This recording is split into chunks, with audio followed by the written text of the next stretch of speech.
Namaskar. Welcome to another episode of Editorial. What happens if a company starts owning your culture? What happens if one company, one family starts owning our sports? What happens if one company, one family starts owning our life? What happens? That's what we are going to talk about. Let's get right into the show. You see, one of the largest financial newspapers in the world is called Financial Times. Financial Times is published out of London. Now, Financial Times published an article. And I'm going to talk to you about this article. You see, the Financial Times published an article which says, India's Ambani family leads charge of Olympic glory. Technically, what they are saying is, Baba, India's Olympic team was literally owned by one family, the Ambani's family. In fact, they go on to write that since India's 250% Olympic delegation arrived in Paris for this year's game, one of their compatriots had dominated much of the spotlights despite being neither an athlete nor a coach. One person dominated the entire spotlight. Neeta Ambani, they write, the wife of Asia's richest tycoon Mukesh has embarked on a publicity blitz in French capital, branding herself as the face of India's Olympic campaign.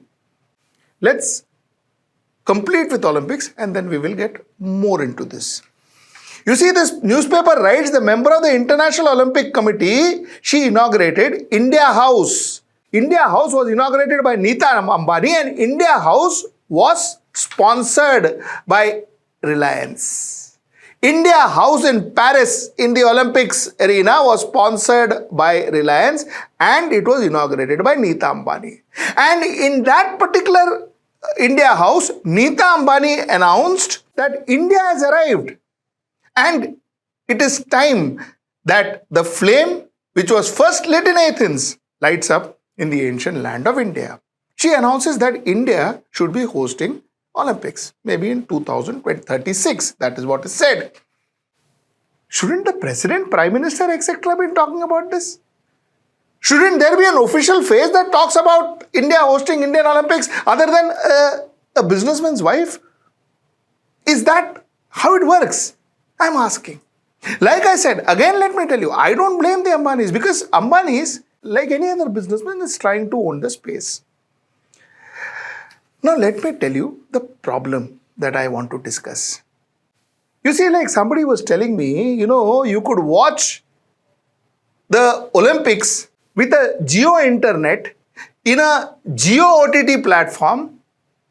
You could watch Neeta Ambani talk in India House in Olympics, which is sponsored by Reliance, about India hosting India's wish towards the 2036 Olympics. So this is what it is all about. Which is similar even with cricket. Almost cricket is also to a very major extent, especially the IPL, is dominated by Reliance. Now let me tell you what happens if companies starts dominating our life. You see, if you have one company, one corporate house dominating sports, one corporate house dominating culture, tomorrow, I'm not saying it will happen, but it could, that tomorrow the company will decide who plays, how much they play, what they play, which sport does India put impetus on, which sport gets the money, which sport doesn't. One family can decide, one company can decide. Like I say again, I am not saying it is happening, I am saying it is possible. And I will try and tell you what I mean by this. Just see this picture. This picture is of a Indian superstar cricketer.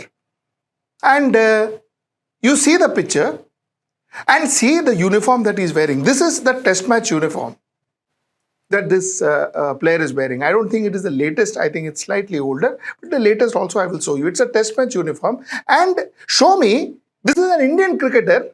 Show me in this picture, where is India written? Where is India written?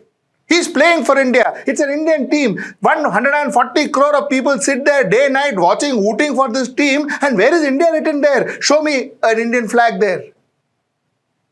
What is prominent? It's a brand name. It's a private company's name. How can you ensure that if a corporate starts pumping in money to our Olympics, start pumping in money for our cricket, start pumping in money for our football, start pumping in money for our hockey, why can't I assume that this company in future will decide what sport will India play? Because that company is going to pump, promote and propagate a sport that is fetching them more money. A sport that doesn't fetch them money, they will not propagate that sport. They will not promote that sport. If athletics is not going to fetch them money, they will not promote athletics. If wrestling is going to fetch them money, they are going to promote wrestling. So where is India in all of this? Where is the culture in all of this? Where is our tradition in all of this? What about our sports people? What about our sportsmen and women all over the country? They will be dependent on one company. Again, I am not saying it's happening. I am saying, is there a reason why I should believe it will not happen? That's what I am saying. That's what I am saying. A company works for profit. A businessman works for profit. A country doesn't exist for profit. A country exists for its people. So when the country's interest is merged with the businessman's interest, that's it. The businessman will only promote product that is beneficial to him or her or the company or the entity. Again, I am not blaming a businessman because that's what a businessman is supposed to do. That is what a businessman will do. So I am not sitting here to blame somebody. I am, yes, sitting here to ask the question to the government of our country. As to how are you allowing this to happen? Tomorrow our culture will be dominated. Our culture will be sponsored culture. So if Bharatnatyam is fetching us more revenue, Bharatnatyam will be promoted. Kuchipudi wouldn't. Other dance form wouldn't. If movies are fetching more money, which it is more or less happening, all the monies will go into movies. Theatre will go out of business. Puppet shows will go out of business. Nobody will promote it. Why? Because the companies don't want to. It doesn't fetch you profits. That's the end of our culture. Imagine how it is going to affect our lives. Let me come to more real things.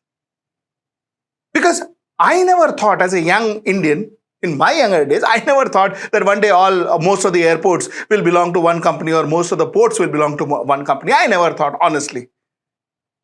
Now think about it. What happens if the entire internet business is dominated by one family, one company? You see, that one family, that one company, I am not saying it's happening. I am saying I don't see the reason why it cannot happen. This is my opinion.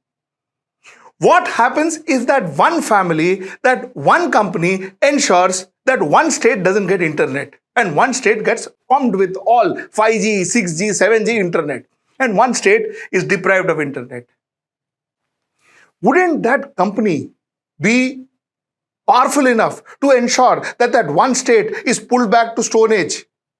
That one state people are still living in ancient times. That one state is deprived of information highway, as it is called. That one state is deprived of everything modern that's happening around them. That one state is punished for whatever reason that company wants it to be punished. Why can't I believe it? Why can't I believe that if all the airports are owned by one company, owned by one company, that company can decide who flies and who cannot? Because that's the kind of money that they will try and put into that business. What if that company decides that they are going to build motels across the highway in India and they ensure that less and less people fly in the airport because their motels can be occupied. People can use their motels. That's the business opportunity. Again, like I said, I'm not saying it's happening. I am saying, why can't this happen? Why can't this happen? This company can decide whether your family can fly or you cannot. And mind you, what I'm saying is not some fantasy conspiracy theory. Yeah? You see, in FMCG business, a dominating brand ensures that the competitive brand are thrown out of shelf. It happens in FMCG business. तुमको X brand मांगता है, which is a fast moving brand, then do not keep Y brand in your shop. If you keep Y brand in your shop, then I will not give you the X brand, which is a fast moving brand in your shop. I will give it to your competitors. Your shop will shut down. This is a very regular practice in FMCG product. Your shop will only keep my drink. That is what they call it as pouring rights. My drink. So a consumer comes, he doesn't have a choice. You drink this particular soft drink or you don't. It happens today. It is happening today. Can anybody deny it? It is happening today. Why can't this be in larger scale? You want my electricity? You buy my washing powder. You want my internet? You come to my grocery and buy my rice. Otherwise, no electricity for you. Why can't it happen tomorrow? You want my electricity, you vote for this particular party. If you don't vote for this particular party, your electricity is gone, your telephones are gone, your internet is gone. Why can't this happen tomorrow? Why can't this happen tomorrow? And if that happens, one particular company not only dominates our life, it dominates our every breath. It decides who rules. It decides what we eat. It decides how we think. It decides how our children go. It decides what our culture is. It decides what culture are we talking about. If you are selling our culture retail, piece by piece to brands, what culture are we talking about? What are all these cultural organizations standing and doing all this dharna about when you are openly under your nose, your culture can be given to companies and that company can put in their investment and sponsor. And when they sponsor, they will promote the culture which profits them. They will not promote something that doesn't profit them. Isn't it logical? And isn't it right also for a company? If you look at it from a company's perspective, they have their investors, they have their board, they have their owners to satisfy. So they will do what is the most profitable thing for them.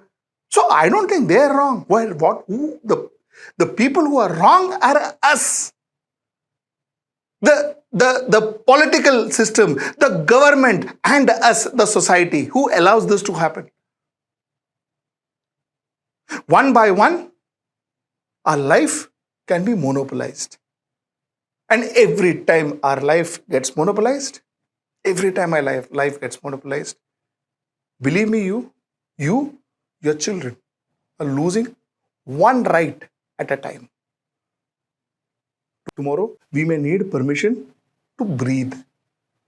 We may have to pay somebody or take somebody's permission. That stage may come tomorrow. That's the point I want to make through this editorial. Till I see you next time, that's tomorrow at 10. Namaskar. Stay ahead with our cutting-edge news app.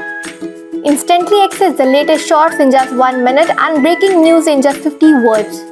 Download now for a smarter, faster news experience.